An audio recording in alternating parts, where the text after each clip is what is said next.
Welcome to Guru study daily science GK top 100 में आपका फिर से स्वागत है। कल हमने सेट 4 का अध्ययन किया था। आज हम सेट 5 का अध्ययन करेंगे। ये जो सारे क्वेश्चन हैं आपके क्वेश्चन बैंक से ही लिए गए हैं।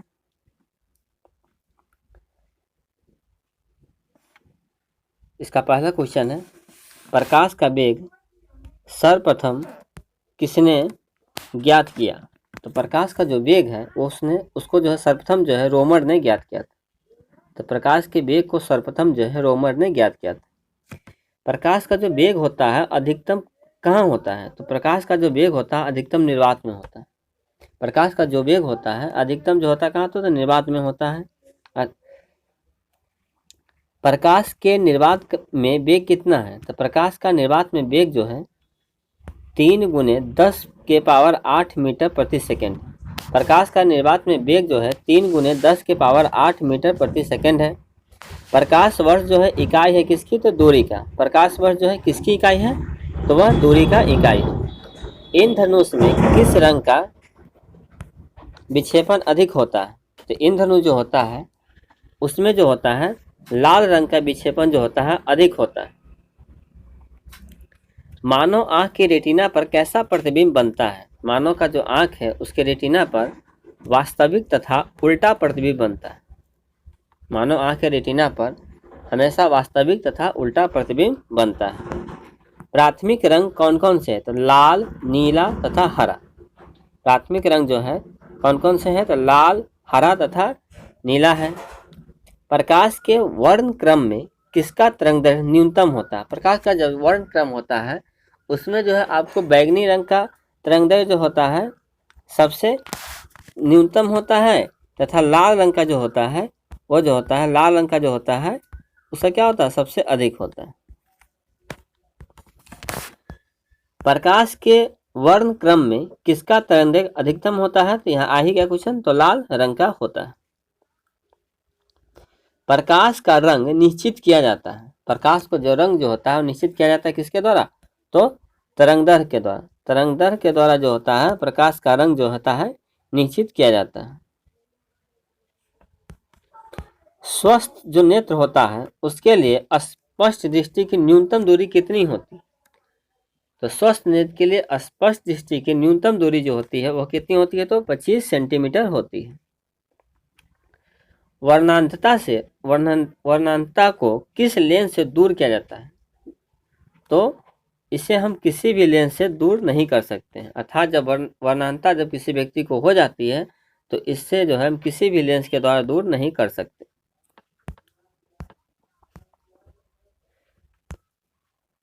धूप के चश्मे का पावर होता है कितना? तो धूप के जो चश्मा होते हैं उसका पावर जो होता है 0 डायोप्टर होता है। धूप के चश्मे का पावर जो होता है कितना होता है? तो 0 डायोप्टर होता है। विद्युत चुंबकीय तरंग एवं प्रकाश तरंग के वेग होते हैं बराबर। जो विद्युत चुंबकीय तरंग होते हैं एवं प्रकाश तरंग जो होते हैं उनके जो वेग होते हैं हमेशा बराबर होते हैं।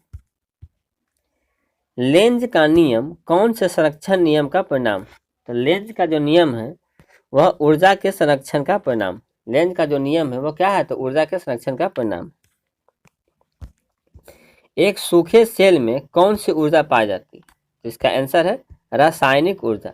एक सूखा जो सेल होता है उसमें जो होता है ना उसमें रासायनिक ऊर्जा पाया जाता है। सामान्य ट्यूबलाइट में कौन सी गैस होती है? तो इसका आंसर है आर्गन के साथ मरकरी वेपर। सामान्य जो ट्यूबलाइट होती है उसमें आर्गन के साथ जो होती है मरकरी वेपर होती है। डायनेमो का क्या कार्य है? तो डायनेमो का कार्य है यांत्रिक ऊर्जा को विद्युत ऊर्जा में बदलना।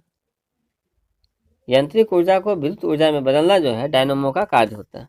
अर्थात डायनेमो में क्या होता है? यांत्रिक ऊर्जा होती है वो क्या होता है? उसको विद्युत ऊर्जा में बदल देता है। घरों में पंखे एवं लैंप किस प्रकार लगाए जाते हैं? घर में जो पंखे होते हैं तथा लैंप जो होते हैं किस प्रकार लगाए जाते हैं? तो समानांतर क्रम समांतर क्रम में लगाए जाते हैं। तो घरों में जो पंखे होते हैं एवं लैंप होते हैं वह समांतर क्रम में लगाए जाते हैं। इसका एक बार फास्ट रिवाइज करते हैं। तो प्रकाश का वेग सर्वप्रथम किसने ज्ञात किया था? तो रोमन ने ज्ञात किया था। प्रकाश का वेग जो होता है अधिकतम कहाँ होता है? तो निर्वात में होता है। प्रकाश का निर्वात में वेग कितना होता है? 3 × 10⁸ मीटर प्रति सेकेंड होता है। प्रकाश वर्ष जो है इकाई किसकी है? तो दूरी की इकाई है। इन धनुष में किस रंग का विक्षेपण अधिक होता है? तो अधिक होगा तो लाल रंग का, कम होगा तो बैंगनी रंग का। मानव आंख की रेटिना पर कैसा प्रतिबिंब बनता है? तो वास्तविक तथा उल्टा प्रतिबिंब बनता है। प्राथमिक रंग कौन कौन से? तो लाल, नीला, हरा है। प्रकाश के वर्ण क्रम में किसका तरंग दैर्घ्य न्यूनतम होता है? तो बैंगनी रंग का न्यूनतम होता है। तथा प्रकाश के वर्ण क्रम में किसका तरंग दैर्घ्य अधिकतम होता है? तो लाल रंग का अधिकतम होता है। प्रकाश का रंग निश्चित किया जाता है तरंग दैर्घ्य द्वारा। प्रकाश का जो रंग जो होता है किसके द्वारा निश्चित किया जाता है? तो तरंग दैर्घ्य के द्वारा निश्चित किया जाता है। स्वस्थ नेत्र के लिए स्वस्थ दृष्टि की न्यूनतम दूरी कितनी होती है? तो 25 सेंटीमीटर होती है। वर्णांता को किस लेंस से दूर किया जा सकता है? तो किसी भी लेंस के द्वारा इसे दूर नहीं किया जा सकता है। धूप के चश्मे का पावर कितना होता है? तो 0 डायोप्टर होता है। विद्युत चुंबकीय तरंग एवं प्रकाश तरंग के वेग जो होते हैं उसका क्या होता है? तो एकदम बराबर होता है। लेंस का नियम कौन सा सक्शन नियम का परिणाम है? तो ऊर्जा के सक्शन नियम का परिणाम है। एक सूखे सेल में कौन सी ऊर्जा पाई जाती है? तो रासायनिक ऊर्जा पाई जाती है। समान ट्यूबलाइट में कौन सी गैस भरी होती है? तो आर्गन के साथ मरकरी गैस भरी होती है। डायनामो का कार्य क्या है? तो यांत्रिक ऊर्जा को विद्युत ऊर्जा में परिवर्तित करता है। घरों में पंखों तथा लैंप जो किस क्रम में जुड़े होते हैं? तो समांतर क्रम में जुड़े होते हैं। अब आते हैं सेकेंड पैराग्राफ में। तो सेकेंड पैराग्राफ का पहला क्वेश्चन है, ट्रांसफार्मर की रेटिंग को किस यूनिट में व्यक्त किया जाता है? ट्रांसफार्मर जो होती है उसकी रेटिंग को किस यूनिट में व्यक्त किया जाता है? तो kVA। ट्रांसफार्मर की रेटिंग को जो है kVA में व्यक्त किया जाता है। त्वरित चालक का आविष्कार किसने किया? तो बेंजामिन फ्रैंकलिन ने। त्वरित जो चालक होते हैं उसका आविष्कार जो किसने किया था? तो बेंजामिन फ्रैंकलिन ने किया था। त्वरित चालक बनाए जाते हैं किसके? तो तांबे के। त्वरित जो चालक होते हैं वो किसके बनाए जाते हैं? तो तांबे के बनाए जाते हैं। अस्थायी चुंबक बनाए जाते हैं किसके? तो इस्पात के। अस्थायी जो चुंबक जो होते हैं बनते किसके बनते हैं? इस्पात के बनते हैं। अस्थायी जो चुंबक बनते हैं वो नर्म लोहे के बनते हैं। तो अस्थायी चुंबक बनेंगे किसके? तो इस्पात के। तथा अस्थायी चुंबक बनेंगे तो नर्म लोहे के बनेंगे। चुंबक के समान ध्रुवों के बीच क्या होता है? तो प्रतिकर्षण होता है। चुंबक का जब समान ध्रुव होगा तो क्या होगा? प्रतिकर्षण होगा। जब असमान ध्रुव होगा तो क्या होगा? तो आकर्षण होगा। यहाँ दिया हुआ है कि चुंबक के विपरीत ध्रुवों के बीच क्या होता है? तो आकर्षण होता है। तथा चुंबक के समान ध्रुवों के बीच क्या होता है? तो प्रतिकर्षण होता है। ध्रुवों पर नमन कोण का मान कितना होता है? तो ध्रुव जो होता है उस पर नमन कोण का मान जो होता है 90 डिग्री होता है। ध्रुवों पर नमन कोण का मान जो होता है वह कितना होता है? तो 90 डिग्री होता है। मुक्त रूप से लटकी चुंबकीय सुई का अक्ष भौगोलिक अक्ष के साथ कितना कोण बनाता है? तो मुक्त रूप से लटकी चुंबकीय सुई का अक्ष जो होता है भौगोलिक अक्ष के साथ जो है 18 डिग्री का कोण बनाता है।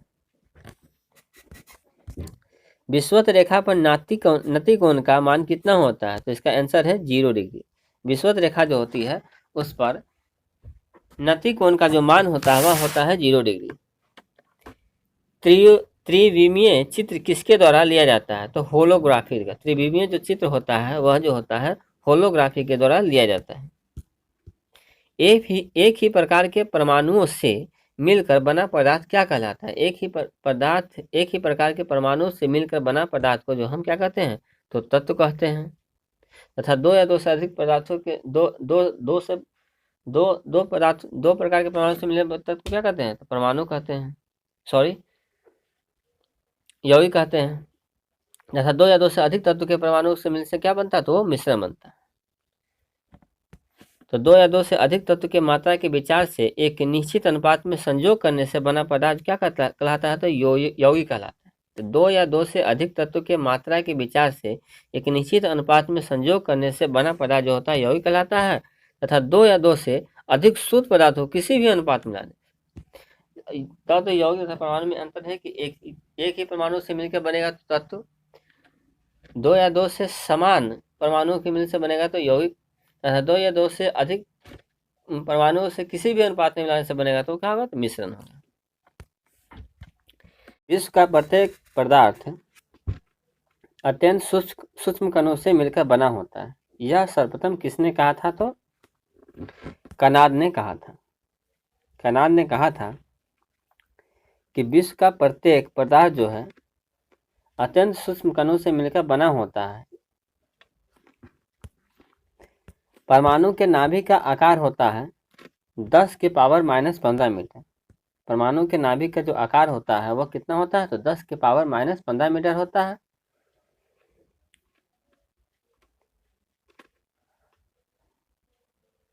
न्यूट्रॉन तथा प्रोटॉन के संख्याओं के योगफल को क्या कहते हैं? द्रव्यमान संख्या। न्यूट्रॉन तथा प्रोटॉन के संख्याओं के योगफल को हम द्रव्यमान संख्या कहते हैं। परमाणु भार का अंतर्राष्ट्रीय मानक क्या है? तो C12। परमाणु जो भार होता है उसका अंतर्राष्ट्रीय मानक जो है C12 है। रेडियोधर्मी पदार्थ उत्सर्जित करता है अल्फा, बीटा और गामा कण। रेडियोधर्मी जो पदार्थ होता है वह कौन सा पदार्थ उत्सर्जित करता है? तो रेडियोधर्मी जो पदार्थ होता है वो अल्फा, बीटा और गामा कण उत्सर्जित करता है। एक बार इसका फास्ट रिवाइज करते हैं, फिर चलेंगे तीसरे भाग में। तो ट्रांसफार्मर की रेटिंग को किस यूनिट में व्यक्त किया जाता है? तो केवीए में व्यक्त किया जाता है। तड़ित चालक का आविष्कार किसने किया था? तो बेंजामिन फ्रैंकलिन ने किया था। तड़ित चालक किसके बनाए जाते हैं? तो तांबा के बनाए जाते हैं। अस्थायी चुंबक किसके बनाए जाते हैं? तो इस्पात के। अस्थायी चुंबक किसके बनाए जाते हैं? तो नर्म लोहे के। चुंबक के समान ध्रुवों के बीच क्या होता है? तो प्रतिकर्षण होता है। तथा चुंबक के विपरीत ध्रुवों के बीच क्या होता है? तो आकर्षण होता है। ध्रुवों पर नमन कोण का मान कितना होता है? तो 90 डिग्री होता है। मुक्त रूप से लटकी चुंबकीय सुई का भौगोलिक अक्ष के साथ कितना डिग्री कोण बनता है? तो 18 डिग्री का कोण बनता है। विषुवत रेखा पर नति कोण का मान कितना होता है? 0 डिग्री होता है। त्रिविमीय चित्र किसके द्वारा लिया जाता है? तो होलोग्राफी द्वारा। एक ही प्रकार के परमाणुओं से मिलकर बना पदार्थ क्या कहलाता है? तो तत्व कहलाता है। दो या दो से अधिक तत्व की मात्रा के विचार से एक निश्चित अनुपात में संयोग करने से बना पदार्थ यौगिक कहलाता है। दो या दो से अधिक शुद्ध पदार्थों को किसी भी अनुपात में मिला देने से बनता है मिश्रण। विश्व का प्रत्येक पदार्थ अत्यंत सूक्ष्म कणों से मिलकर बना होता है। यह सर्वप्रथम किसने कहा था? कनाद ने कहा था। परमाणु के नाभिक का आकार कितना होता है? तो 10 की पावर -15 मीटर होता है। न्यूट्रॉन तथा प्रोटॉन की संख्या के योगफल को क्या कहते हैं? द्रव्यमान संख्या कहते हैं। परमाणु भार का अंतर्राष्ट्रीय मानक क्या है? तो C12 है। रेडियोधर्मी पदार्थ उत्सर्जित करता है अल्फा, बीटा और गामा कण। अब आते हैं इसके तीसरे भाग में। तीसरे भाग का पहला क्वेश्चन है, नाभिक से निकलने वाले विकिरणों में किसकी वेधन क्षमता सर्वाधिक होती? नाभिक से जो विकिरण जो निकलता है उसमें सबसे ज़्यादा वेधन क्षमता किसकी होती है? तो गामा किरण की। गामा किरण की वेधन क्षमता जो होती है सबसे ज़्यादा होती है। लोहे पर जंग लगना किसका उदाहरण है? इसका आंसर है ऑक्सीकरण का। लोहे पर जंग लगना उदाहरण है ऑक्सीकरण का। नीले लिटमस पत्र को लाल कौन कर देता है? तो नीले लिटमस को जो है लाल कौन करेगा? अम्ल।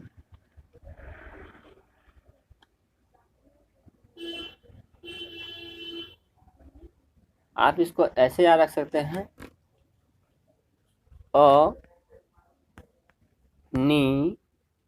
अनिल, अनिल नाम से इसको याद रख सकते हैं। तो अ से होकर मतलब अम्ल जो है नीले लिटमस पत्र को क्या करता है? लाल कर देता है। अब हम इसको जो है फिर हम इसके दूसरे भाग को जो है लाल लिटमस पत्र को नीला कौन करता है? क्षार।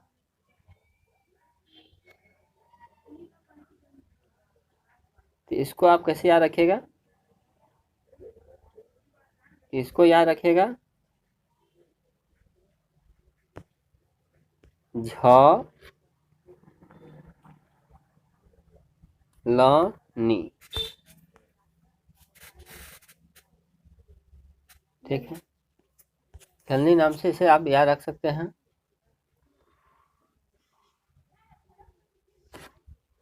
जल में घुलनशील भस्म को क्या कहते हैं? तो जल में घुलनशील भस्म को हम क्षार कहते हैं।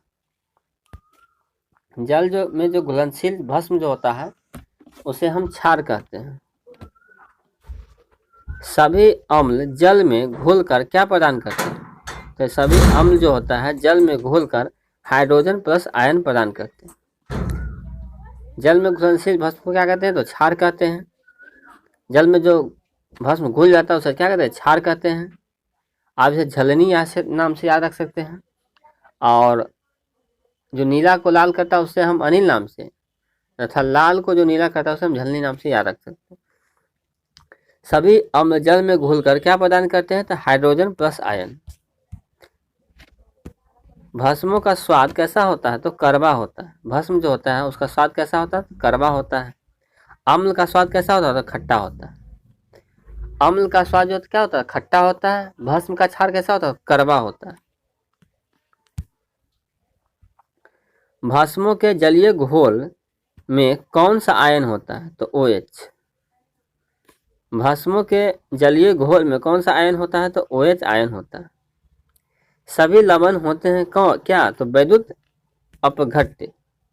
सभी जो लवण होते हैं वो क्या होते हैं? तो विद्युत अपघट्य होते हैं। एनटीपी पर किसी गैस के 1 मोल का आयतन कितना होता है? 22.4 लीटर। एनटीपी पर किसी भी गैस के 1 मोल का आयतन होता है 22.4 लीटर। भारी जल का अनुभार कितना है? तो 20। भारी जल होते हैं उसका अनुभार कितना होता है? तो 20 होता है। ठोस पदार्थों की विलेयता ताप बढ़ाने से क्या होती है? तो बढ़ती है। ठोस पदार्थों की विलेयता जो होती है जब ताप बढ़ाएंगे तो बढ़ेगी और जब ताप कमाएंगे तो क्या होगी? घट जाएगी। किसी द्रव में गैस की विलेयता ताप बढ़ाने से क्या होता है? तो घटती है। जब ठोस में बढ़ाएंगे ताप तो क्या होगी? बढ़ जाएगी। द्रव में जब बढ़ाएंगे तो क्या होगी? तो घटेगी। द्रव में क्या होगी? तो घट जाएगी। ठोस में बढ़ जाएगी। कोलाइडी रसायन का जनक किसे माना जाता है? तो ग्राहम को। ग्राहम को क्या कहते हैं? तो कोलाइडी रसायन का जनक कहते हैं। निलंबन में परिक्षेपित कणों का आकार कैसा होता है? तो 10⁻⁻5 सेंटीमीटर। निलंबन में जो परिक्षेपित कण होते हैं उसका आकार जो होता है 10⁻⁻5 सेंटीमीटर होता है। कोलाइड में परिक्षेपित कणों का आकार कैसा होता है? 10⁻5 से 10⁻7 सेंटीमीटर तक होता है। कोलाइड में परिक्षेपित कणों का आकार जो होता है 10⁻5 से 10⁻7 सेंटीमीटर होता है। उत्प्रेरक जो है उसकी खोज किसने की? तो उत्प्रेरक की खोज किसने की थी? तो बर्जेलियस ने की थी। उत्प्रेरक जो है उसकी खोज जो है किसने की थी? तो बर्जेलियस ने की थी। आवर्त सारणी के उदग्र स्तंभों को क्या कहते हैं? उदग्र। देखिए आप यहाँ एक देखिएगा ग्रह और ग्रह ये सही रखिएगा। तो आवर्त सारणी में उदग्र जब पूछे तो क्या होगा? तो वर्ग होगा। आवर्त सारणी के उदग्र स्तंभों को हम वर्ग कहते हैं तथा क्षैतिज को जो है देखिए त और त। तो क्षैतिज को क्या कहेंगे? तो हम आवर्त कहेंगे। तो आवर्त सारणी में उदग्र जो होते हैं उसे हम वर्ग कहते हैं तथा क्षैतिज को हम क्या कहते हैं? आवर्त कहते हैं। इसका फटाफट रिवाइज करते हैं एक बार फिर से। नाभिक से निकलने वाले विकिरणों में किसकी विभेदन क्षमता सर्वाधिक होती है? तो गामा किरणें की होती है। लोहे पर जंग लगना किसका उदाहरण है? तो ऑक्सीकरण का उदाहरण है। नीले लिटमस पथ को लाल कौन कर देता है? तो अम्ल कर देता है। तथा लाल लिटमस को नीला कौन करेगा? तो क्षार करेगा। जल में घुलनशील भस्म को क्या कहते हैं? क्षार कहते हैं। सभी अम्ल जो होता है जल में घुलकर क्या प्रदान करते हैं? तो हाइड्रोजन प्लस आयन प्रदान करते हैं। भस्मों का स्वाद कैसा होता है? तो कड़वा होता है। अम्ल का स्वाद कैसा होता है? तो खट्टा होता है। भस्मों के जलीय घोल में कौन सा आयन होता है? तो OH आयन होता है। सभी लवण कैसे होते हैं? तो विद्युत अपघट्य होते हैं। एनटीपी पर किसी गैस के 1 मोल का आयतन कितना होता है? तो 22.4 लीटर होता है। भारी जल का अनुभार कितना होता है? तो 20 है। ठोस पदार्थों की विलेयता ताप बढ़ाने से क्या होती है? तो बढ़ती है। किसी द्रव में गैस की विलेयता ताप बढ़ाने से क्या होती है? तो घटती है।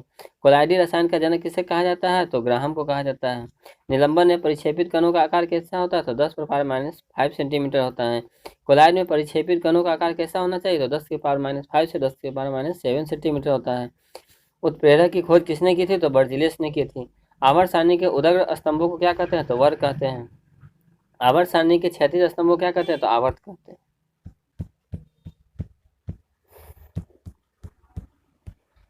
अब आते हैं चौथे फेज में। इसमें कितने फेज है? तो 6 फेज है। तो हमने 3 फेज का अध्ययन कर लिया। अब चौथे फेज में आते हैं। तो आधुनिक आवर्त सारणी में वर्गों की कुल संख्या कितनी है? तो आधुनिक आवर्त सारणी जो है उसमें वर्ग की संख्या कितनी है? तो 18 है। तथा आवर्तों की संख्या कितनी है? तो 7 है। तो वर्ग की संख्या कितनी है? तो 18 है। आवर्तों की संख्या कितनी है? तो 7 है। खनिजों एवं अयस्कों से धातु प्राप्त करने की विधि को क्या कहते हैं? धातु का। खनिजों एवं अयस्कों से धातु को प्राप्त करने की विधि को धातु कर्म कहते हैं। रणनीतिक धातु किसे कहा जाता है? तो टाइटेनियम को। टाइटेनियम का कौन सी धातु है? तो रणनीतिक धातु है।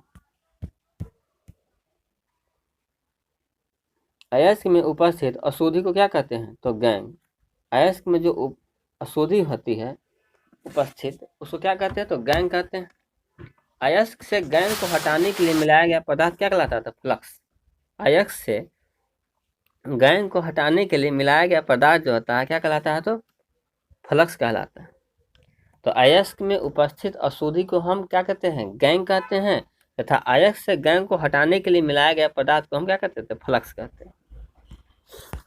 गैंग एवं फ्लक्स के मिलने से बना पदार्थ क्या कहलाता था? धातुमल। गैंग एवं फ्लक्स जब आपस में मिलता है तो उससे बने पदार्थ को क्या कहते हैं? तो धातुमल कहते हैं। हॉर्न सिल्वर किसका अयस्क है? तो चांदी का। हॉर्न सिल्वर जो किसका अयस्क है? तो चांदी का अयस्क। हेवी एस्पार अयस्क है बेरियम का। हेवी एस्पार जो अयस्क है किसका? तो बेरियम का है। कौन सी धातु नाइट्रोजन में जलती है? तो मैग्नीशियम। मैग्नीशियम जो धातु है क्या है? तो वो नाइट्रोजन में जलती है। लोहे में जंग लगने से बना पदार्थ क्या कहलाता है? फेरिक एवं फेरस। लोहे में जंग लगने से बना पदार्थ जो है फेरिक एवं फेरस ऑक्साइड कहलाता है। लोहे का सूत्र रूप कौन है? तो पिटवा लोहा। लोहे का सूत्रम रूप जो है कौन सा है? तो पिटवा लोहा है। कौन झूठा सोना के नाम से भी जाना जाता था? Fe2 को। झूठा सोना को जो है Fe2 के नाम से भी जाना जाता है। तांबा का शत्रु किस तत्व को कहते हैं? तो गंधक को। तांबा का शत्रु जो है किसको कहते हैं? तो गंधक को कहते हैं। चांदी का निष्कर्षण मुक्तः किस अयस्क से किया जाता है? तो अर्जेंटाइट से। चांदी का निष्कर्षण जो है मुक्तः अर्जेंटाइट से किया जाता है। हॉलमार्क का चिन्ह किन उत्पादों पर लगाया जाता है? तो हॉलमार्क का चिन्ह जो है स्वर्ण आभूषणों पर लगाया जाता है। हॉलमार्क का जो चिन्ह है वह स्वर्ण आभूषणों पर लगाया जाता है। बेवकूफों का सोना किसे कहते हैं? तो आयरन पायराइट्स को। आयरन पायराइट्स को जो है बेवकूफों का सोना कहते हैं। शुद्ध सोना कितना होता है? तो 24 कैरेट का होता है। शुद्ध सोना जो होता है कितना होता है? तो 24 कैरेट का होता है। 18 कैरेट के मिश्रित सोने में शुद्ध सोने का प्रतिशत कितना होता है? तो 75%। 18 कैरेट की मिश्रित सोना जो होता है उसमें शुद्ध सोने का प्रतिशत जो होता है 75% होता है। इसका एक बार फास्ट डिवाइड करते हैं तो आधुनिक आवर्तनीय वर्गों की संख्या कुल कितनी है? तो 18 है। आवर्तों की कुल संख्या कितनी है? तो 7 है। खनिजों एवं अयस्क से धातु प्राप्त करने की विधि को हम धातु कर्म कहते हैं। रणनीतिक धातु किसे कहते हैं? तो टाइटेनियम को रणनीतिक धातु कहते हैं। अयस्क में उपस्थित अशुद्धि को गैंग कहते हैं, तथा गैंग को हटाने के लिए मिलाया गया पदार्थ को फ्लक्स कहते हैं। गैंग एवं फ्लक्स के मिलने से बना पदार्थ जो है धातु मल कहलाता है। हॉर्न सिल्वर किसका अयस्क है? तो चांदी का। हेवी एस्पार अयस्क किसका? तो बेरियम का। कौन सी धातु नाइट्रोजन में जलती है? तो मैग्नीशियम। लोहे में जंग लगने से बना पदार्थ फेरिक एवं फेरस ऑक्साइड है। लोहे का सूत्रम रूप क्या है? तो पिटवा लोहा है। कौन झूठा सोना के नाम से जाना जाता है? तो Fe2। तांबे का शत्रु किस तत्व को कहते हैं? तो गंधक को। तांबे का जो शत्रु जो है किसे कहते हैं? तो गंधक कहते हैं। चांदी का निष्कर्षण मुक्त किस अयस्क से किया जाता है? तो अर्जेंटाइट। चांदी का निष्कर्षण जो है अर्जेंटाइट से किया जाता है। हॉलमार्क का चिन्ह किन उत्पादों पर लगाया जाता है? तो स्वर्ण आभूषण पर। बेवकूफों का सोना के नाम से किसे जानते हैं? तो आयरन पायराइट्स को। शुद्ध सोना कितना होता है? तो 24 कैरेट का। 18 कैरेट के मिश्रित सोने में शुद्ध सोने का प्रतिशत कितना होता है? तो 75%। अब आते हैं नेक्स्ट में। संचायक बैटरियों में कौन सी धातु का प्रयोग किया जाता है? तो संचायक जो बैटरी होते हैं उसमें शीशा का प्रयोग किया जाता है। संचायक बैटरी जो होते हैं उसमें शीशा का प्रयोग किया जाता है। भारत में प्रचुर मात्रा में उपलब्ध नाभिकीय ईंधन कौन है? तो थोरियम। भारत में जो प्रचुर मात्रा में उपलब्ध नाभिकीय ईंधन कौन है? तो थोरियम है। किस गैस को प्राण वायु कहा जाता है? तो ऑक्सीजन को। ऑक्सीजन को जो है क्या कहते हैं? तो प्राण वायु कहते हैं। ऑक्सीजन को जो है प्राण वायु कहते हैं। रसायनों का सम्राट किसे कहा जाता है? तो सल्फ्यूरिक अम्ल को। रसायनों का जो सम्राट है वो किसे कहा जाता है? तो सल्फ्यूरिक अम्ल को रसायनों का सम्राट कहा जाता है। हीलियम के खोजकर्ता कौन है? तो लोकियर। हीलियम के खोजकर्ता कौन है? तो लोकियर है। हीलियम के नाभिक में होते हैं क्या? तो 2 प्रोटॉन तथा 2 न्यूट्रॉन। 2 प्रोटॉन तथा 2 न्यूट्रॉन कहाँ होते हैं? तो हीलियम के नाभिक में होते हैं। गुब्बारों में हाइड्रोजन के स्थान पर हीलियम गैस भरी जाती है क्योंकि यह हाइड्रोजन से हल्की होती है। गुब्बारों में जो है हाइड्रोजन के स्थान पर हीलियम गैस जो है भरी जाती है क्योंकि यह हाइड्रोजन से हल्की होती है। पेट्रोल जो है मिश्रण है किसका? तो हाइड्रोकार्बन का। पेट्रोल जो है किसका मिश्रण है? तो हाइड्रोकार्बन का मिश्रण। पेट्रोलियम से प्राप्त होने वाला मोम क्या है? तो पैराफिन मोम। पेट्रोलियम से प्राप्त होने वाला मोम जो है पैराफिन मोम है। टमाटर सॉस में पाया जाता है क्या? तो एसिटिक अम्ल। टमाटर के सॉस में क्या पाया जाता है? तो एसिटिक अम्ल पाया जाता है। स्याही के धब्बों को हटाने के लिए प्रयुक्त होता है ऑक्जेलिक अम्ल का।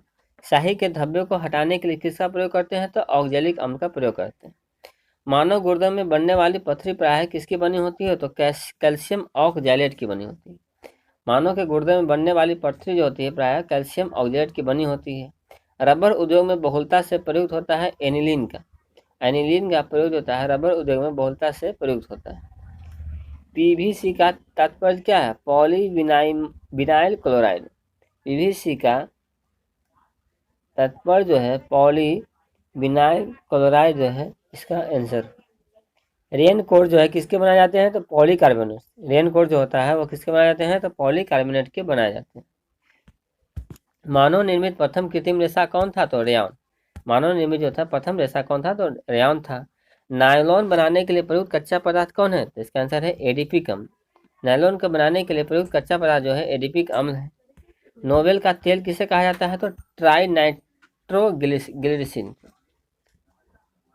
नोबेल का तेल जो है ट्राई नाइट्रोग्लिसरीन को कहा जाता है।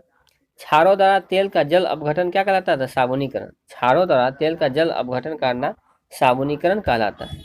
जीव विज्ञान के जनक के नाम से किसे जानते हैं? तो अरस्तु को हम जानते हैं। जीव विज्ञान के जनक जो है अरस्तु को कहते हैं। एक बार इसका फास्ट रिवाइज करते हैं। संचायक बैटरियों में कौन सी धातु का प्रयोग किया जाता है? तो सीसा का। भारत में प्रचुर मात्रा में उपलब्ध नाभ के ईंधन कौन है? थोरियम है। किस गैस को प्राणवायु कहते हैं? तो ऑक्सीजन को। रसायनों का सम्राट जिसे जाना जाता है मतलब कहा जाता है तो सल्फ्यूरिक अम्ल को। हीलियम के खोजकर्ता कौन है? तो लोकेयर है। हीलियम के नाभिक में होते हैं 2 प्रोटॉन तथा 2 न्यूट्रॉन। गुब्बारों में हाइड्रोजन के स्थान पर हीलियम गैस गुब्बारों में हाइड्रोजन के स्थान पर हीलियम गैस भरी जाती है क्योंकि यह हाइड्रोजन से हल्की होती है। पेट्रोल किसका मिश्रण है? हाइड्रोकार्बन का। पेट्रोलियम से प्राप्त होने वाला मोम क्या है? तो पैराफिन मोम है। टमाटर सॉस में पाया जाता है एसिटिक अम्ल। स्याही के धब्बों को हटाने के लिए प्रयुक्त होता है ऑक्जेलिक अम्ल। मानव गुर्दे में बनने वाली पथरी जो होती है कैल्शियम ऑक्जेलेट की बनी होती है। रबर उद्योग में बहुलता से प्रयुक्त होता है एनिलीन का। पीवीसी का तात्पर्य है पॉलीविनाइल क्लोराइड। रेनकोट बनाया जाता है पॉलीकार्बोनेट से। मानव निर्मित में प्रथम कृत्रिम रेशा कौन था? रेयॉन था। नायलॉन बनाने के लिए प्रयुक्त कच्चा पदार्थ क्या है? एडीपी अम्ल। नोबेल का तेल किसे कहा जाता है? ट्राइनाइट्रोग्लिसरीन को। क्षारों द्वारा तेल का जल अपघटन क्या कहलाता है? तो साबुनीकरण कहलाता है। जीव विज्ञान के जनक के नाम से किसे जानते हैं? तो अरस्तु को।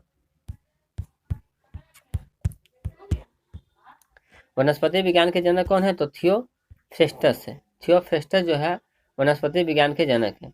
जंतुओं में फुट एंड माउथ रोग किसके कारण से होता है? तो विषाणु से। जंतुओं में फुट एंड माउथ रोग होता है वो विषाणुओं से होता है। लाल सागर का लाल रंग किसकी उपस्थिति के कारण होता है? तो शैवालों के। लाल सागर का लाल रंग जो होता है शैवालों की उपस्थिति के कारण होता है। वृक्षों की छालों पर उगने वाले कवक को क्या कहते हैं? तो कोटिकोलस। वृक्षों की छालों पर उगने वाले कवक को हम कोटिकोलस कहते हैं। तथा गोबर पर उगने वाले कवक को क्या कहते हैं? तो क्रोपोफिलस। वृक्ष की छाल पर उगेगा तो कोटिकोलस तथा गोबर पर उगेगा तो क्रोपोफिलस कहते हैं। जल द्वारा परागण क्या कहलाता है? तो हाइड्रोफिली। जल के द्वारा परागण जो है हाइड्रोफिली कहलाता है। कॉफी पाउडर के साथ मिलाया जाने वाला चिकोरी चूर्ण प्राप्त होता है जड़ों से। कॉफी पाउडर के साथ मिलाया जाने वाला चिकोरी चूर्ण जड़ों से प्राप्त होता है। तंबाकू की पत्तियां में होता है निकोटीन। तंबाकू की जो पत्तियां होती है उसमें क्या होता है? तो निकोटीन होता है। किस वनस्पति खाद में अधिकतम प्रोटीन होता है? तो सोयाबीन में। सोयाबीन में अधिकतम प्रोटीन पाया जाता है। पौधे और पेड़ का खाना तैयार करने की प्रक्रिया को क्या कहते हैं? तो फोटोसिंथेसिस कहलाती है। फोटोसिंथेसिस जो है पौधे एवं पेड़ की खाना तैयार करने के लिए की प्रक्रिया है। ग्लाइकोलिसिस का अंतिम उत्पाद होता है पायरुविक अम्ल। कोलिसिस का अंतिम उत्पाद होता है पायरुविक अम्ल। 2,4-D क्या है? तो एक खरपतवारनाशी है। 2,4-D जो है एक प्रकार क्या है? तो खरपतवारनाशी है। पादप रोगों का सबसे उत्तरदायी कारक क्या है? तो फफूंदी। पादप रोगों का सबसे उत्तरदायी कारक क्या है? तो फफूंदी है। चाय में लाल रस्ट रोग किसके कारण होता है? तो हरे शैवाल के कारण। हरे शैवाल के कारण चाय में लाल रस्ट रोग होता है।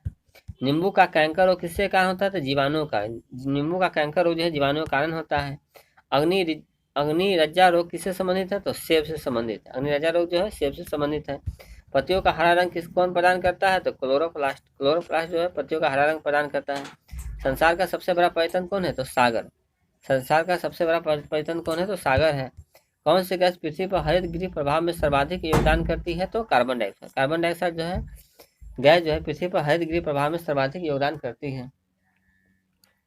चिकित्सा शास्त्र के जनक कौन है? तो हिप्पोक्रेटस। चिकित्सा शास्त्र के जनक हिप्पोक्रेटस।